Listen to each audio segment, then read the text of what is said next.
This is RTV6 News at 6, working for you. Concerns about COVID-19, also known as the coronavirus, are prompting some organizations to cancel events in Indianapolis. Thanks for joining us here at 6 o'clock. I'm Nicole Griffin. The State Department of Health announced the state's first case of the illness, a Marion County man who is now in isolation. RTV6 reporter Kara Kenny is finding out the steps that some groups are now taking. Health officials recommend washing your hands or using a hand sanitizer that has at least 60% alcohol in it. They do not recommend canceling big events, but some organizations are choosing to postpone anyway. This was supposed to be the 12th year for the Fight for Air climb, huffing and puffing up 47 floors, all to raise money for lung disease research, education, and advocacy. But Salesforce postponed the climb following the governor's announcement of a public health emergency and the state's first case of COVID-19.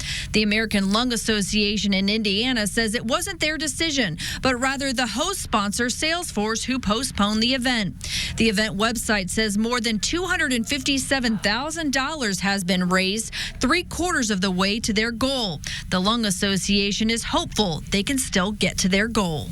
It is disappointing, and we are so sorry, but we're also very hopeful that we'll have a new date soon. Research, education, and advocacy are three, and 88 cents of every dollar goes directly to our programs. So we're very lean and efficient. So every dollar that we get, we use really wisely. Other downtown events are also being impacted amid concerns about the state's first case of COVID-19. The American Coatings Show and Conference scheduled for March 31st has also been postponed, even though public health officials have not recommended the cancellation of any mass events. The State Department of Health tells me today the patient with coronavirus is still in isolation and there is no ongoing risk of exposure to the public. Health officials say you should stay home if you're sick, and if you suspect you've been exposed to the coronavirus, make sure to call your provider ahead of time. Kara Kenny, RTV6. Kara, thank you. The state's largest nursing home and senior health care provider is taking precautions as well. American Senior Communities is temporarily limiting visitation at all American Senior Communities locations between the hours of 9 a.m. and 5 p.m. to allow for proper screening of all visitors. Visitors must not exhibit any signs of respiratory infection like fever, cough, or sore throat. Visitors must not have been in contact with anyone under investigation for coronavirus. And lastly, the visitors must not have traveled internationally within the last 2 weeks to restricted countries outlined by the CDC. American Senior Communities tells us they've implemented a task force that is working on or has completed the following things: a resource manual, training webinars, letters to vendors and visitors, as well as screening tools for anyone coming into their facilities. And if you think you may have symptoms of the coronavirus, there is now a way you can get screened without leaving your home.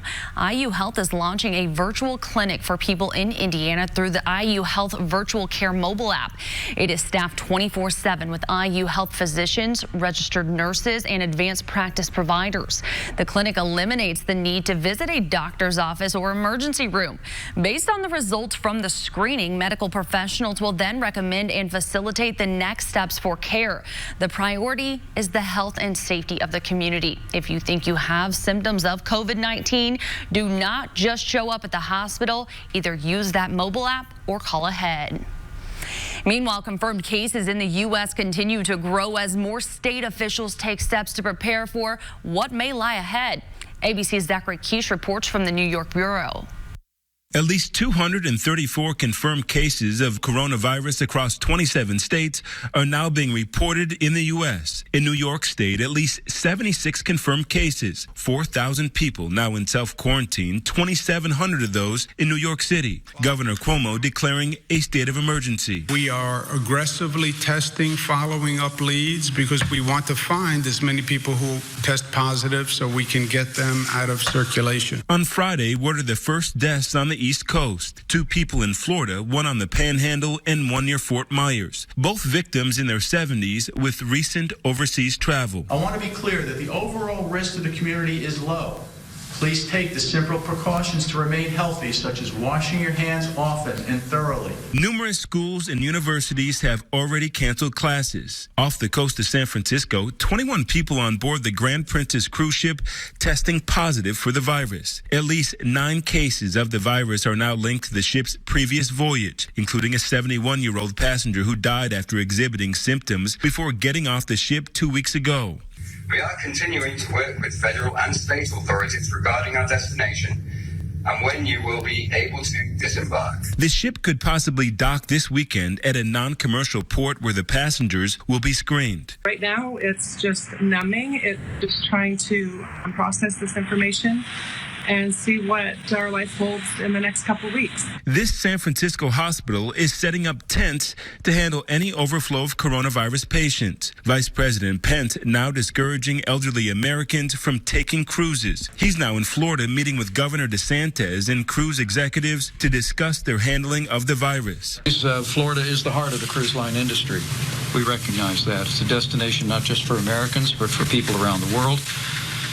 And I know to date, Florida's efforts at preparedness on the coronavirus have made a difference. Zachary Quiche, ABC News, New York.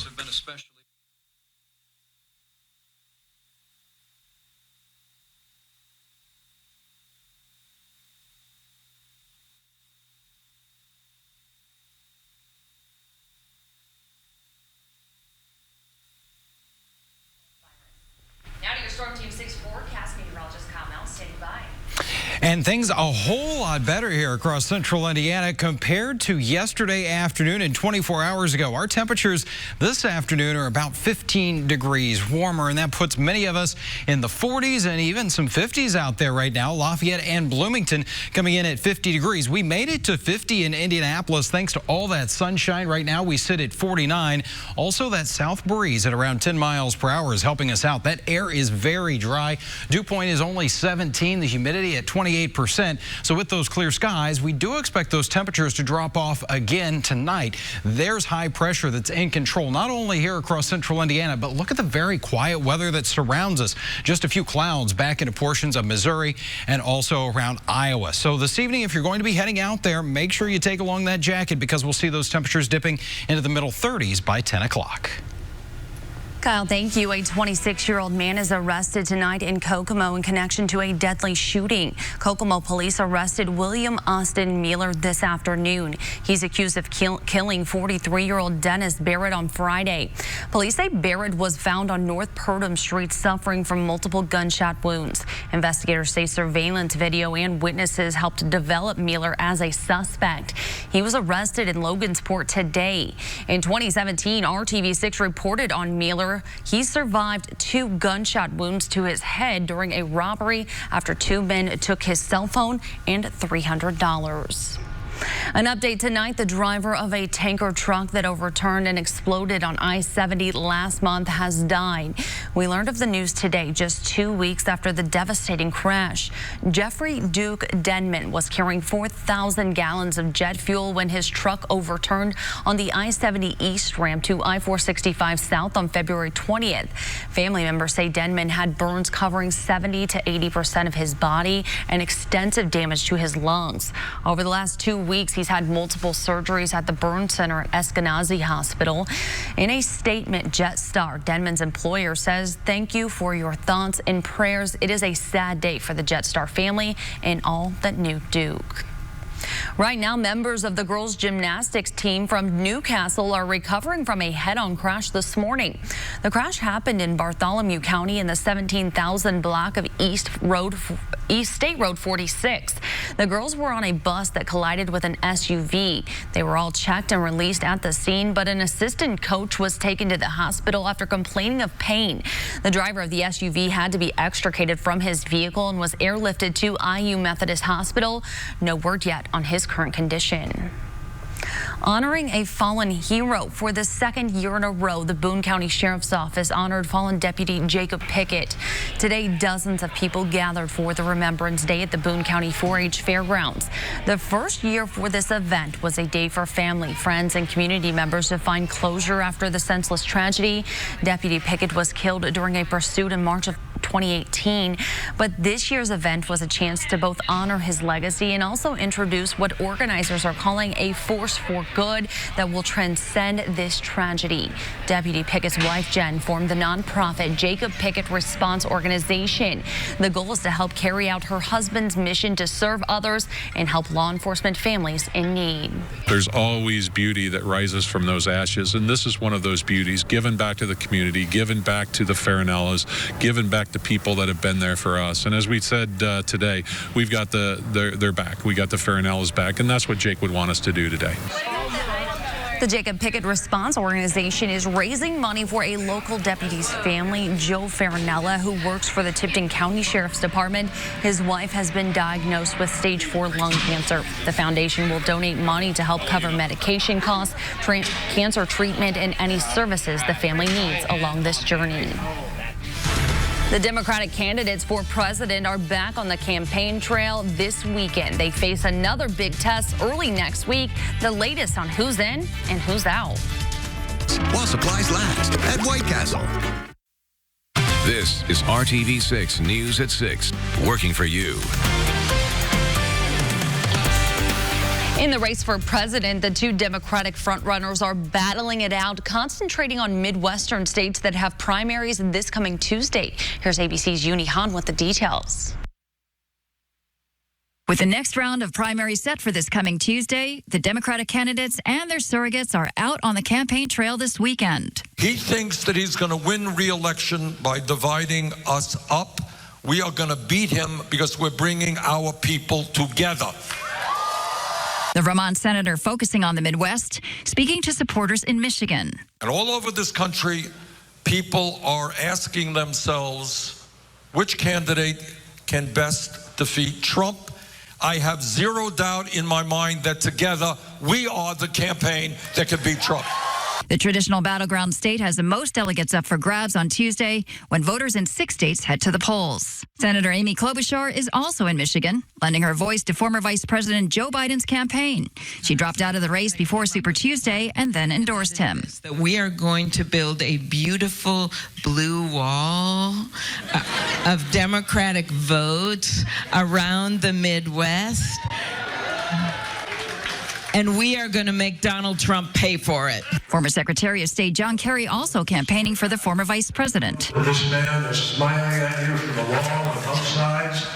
I know him well. He has the ability to get this done. He's going to be the next president of the United States. Biden continues to ride the momentum after winning 10 states on Super Tuesday. His campaign raising $22 million since Tuesday. Senator Sanders likes to say he'll need a record turnout to defeat Donald Trump. He's right. And we're the campaign that's going to do that record turnout. He's also racked up endorsements from 8 of his former rivals. The last female candidate in the race, Hawaii Representative Tulsi Gabbard. She says she's staying in the race despite no viable path to victory. A rule change by the Democratic National Committee will exclude her from the next debate in Phoenix on March 15th. She's calling on the two frontrunners to stand up for what's right and help her get on that stage. Uni Han, ABC News, New York. We'll get ready to feel a little bit more tired Sunday morning. Officially at 2 a.m., most of the U.S. does the spring forward 1 hour into daylight savings time. While the time instantly jumps ahead, it can often take our body clocks longer to adjust. Experts say the beginning of daylight savings time is a good time to reset sleep habits to try to get a recommended 7 to 8 hours a night. Not necessarily the best news for us, Kyle, since we get off so late. My sleep habits are pretty good, though. Oh. I don't need to adjust them, right? That's just going to throw a lot of people off, I think. For but sure. We get the extra daylight tomorrow evening. Which is nice. So that's the nice trade-off here. Today it was nice because we had a lot of that sunshine and daylight and temperatures that made their way around the 50-degree mark. It's 51 right now in Martinsville, 50 in Bloomington, 49 in Indianapolis, an above average day. And tomorrow is going to be even warmer for us. As we look at that south breeze, it's around 10 miles per hour. It will be a little gusty heading into tomorrow. But tonight, Tonight, it's fairly light out there, south at 5 to 10 miles per hour. It's enough with those clear skies that it's going to keep temperatures quite a bit warmer than where we were this morning. Instead of the 20s, we'll start off at 32 degrees for your Sunday. And look at how quickly the temperatures will warm from there. We'll already be to 50 degrees at noon with quite a bit of sunshine in the Sunday forecast. Numbers that will make their way into the lower 60s in many spots, but it will come with that south wind 10 to 20 miles per hour, and we will have gusts between about 20 and 30 miles per hour. So it won't be crazy with the wind gusts tomorrow, but it will be persistent basically all day long. We'll see those gusty winds coming for us out of the south. Temperatures tomorrow afternoon, 60 for you in Muncie, 59 in Richmond, as well as Peru and Lafayette, and 62 in Bloomington. So feeling like spring there. We're going to keep the mild temperatures going into next week as well. Monday afternoon's high, 60 degrees. Things change a little bit, though, because we are going to reintroduce some rain as the pattern gets a little more active again heading into early next week. Here's a look at TrueCast. This is 2 o'clock Monday afternoon, so we'll have the cloud cover. I think much of our Monday is going to be on the dry side, but then we see that rain kind of overspreading the area here. This is 7 o'clock Monday evening. Fairly widespread rain that will move through, and it's going to stick around through the overnight hours of Monday and into the first part of our Tuesday. Looks like Tuesday morning's drive, going to need the windshield wipers and most likely the umbrella, but the rain should move out of here pretty early in the day.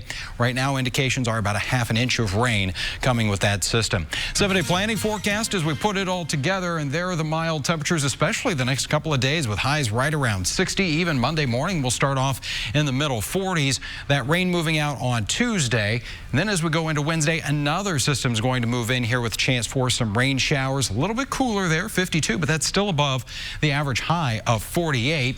As we go into the end of next week and next weekend, we're still doing pretty good here. We'll dry things out, I think, on Thursday and Friday with some more rain showers on Saturday. But overall, not bad temperature-wise. We're talking about those highs 50s and 60s. I like that 7-day forecast a lot. A lot better than yesterday, for sure. Oh, definitely. Thank you, Kyle. Well, coming up, if you can't believe it's not butter, well, you're right. It's not. A possible butter substitute might gross you out, but some experts say it's better for you. Higher sky. People are bugging out over a new way of eating. Scientists are experimenting with insect fat and say it could be better for you than butter. Kai Beach has the story. No, fat is not the enemy, and that's such a common misconception. Annika Duden is a big fan of fat. All kinds of fat. We are cooking some pasture-raised eggs in some grass-fed butter. Depending on her day, this nutritional therapist says she consumes up to 60% of her calories from fat. Fat, to start off, fat does not make you fat. Here's the truth. It's actually the sugar and the carbohydrates that contribute to the adipose tissue, or what we call body fat. First, I thought it was a little weird, but after doing some more research... Now this fat lover is seeing a new trend in the fat game. Insect fat. Well, it sounds gross, right? It kind of is weird, but I can't really be one to say that because I am personally a fan of cricket protein powder. So if we're going to use the insects for another purpose, I think it's great. And so do many others. Across the world, there's more people experimenting with getting their essential fats from insects. Belgian researchers from Ghent University discovered that fat made from the black fly larva is a more sustainable and environmentally friendly option compared to its dairy version. And that insect fat actually makes a pretty good substitute for traditional butter. This is the sausage, yes, right here. Americans are catching on and taking notice about using insect fat. So those are Chinese black ants. They're very flavorful, very lime citrus forward. Jonathan Sanchez is the sous chef at Linger Restaurant in Denver, Colorado. He says of all the options on the menu, there's one dish that sticks out the most, a meal made with crickets and ants. When I first started here, I thought it was really interesting that we served bugs, but I've grown to like them a lot. The ants are probably one of the most flavorful things I've ever cooked with and had. And so do many customers. It's really good. It's got like a curry spice. There's crunchy in it. It is curry. Super crunchy. Food scientists say more than 2 billion people eat insects every day across the world. And this interesting diet is catching on in America. I'm Kai Beach reporting. Experience amazing at your Lexus dealer. No one likes plumbing issues, but perhaps this is one you might not mind. That is red wine flowing from this faucet. It happened for a few hours Wednesday in a northern Italian town. A malfunction at a local winery sent gallons of ready-to-be bottled wine through the water pipes of about 20 homes. The wine flowed from faucets and shower heads for a few hours. Local government officials said there was no health risk to the residents. I wonder how many people took a bucket and right. Yeah, how convenient. Try to collect it. Ready for dinner. Just get your wine out of the faucet. All right, tomorrow we do have some sunshine back in the forecast and even warmer temperatures, although it will be a little more on the breezy side. Those numbers getting to around 60 tomorrow afternoon. All right, Kyle, thank you. And thank you so much for joining us. We'll see you back here tonight at 11. Have a great night.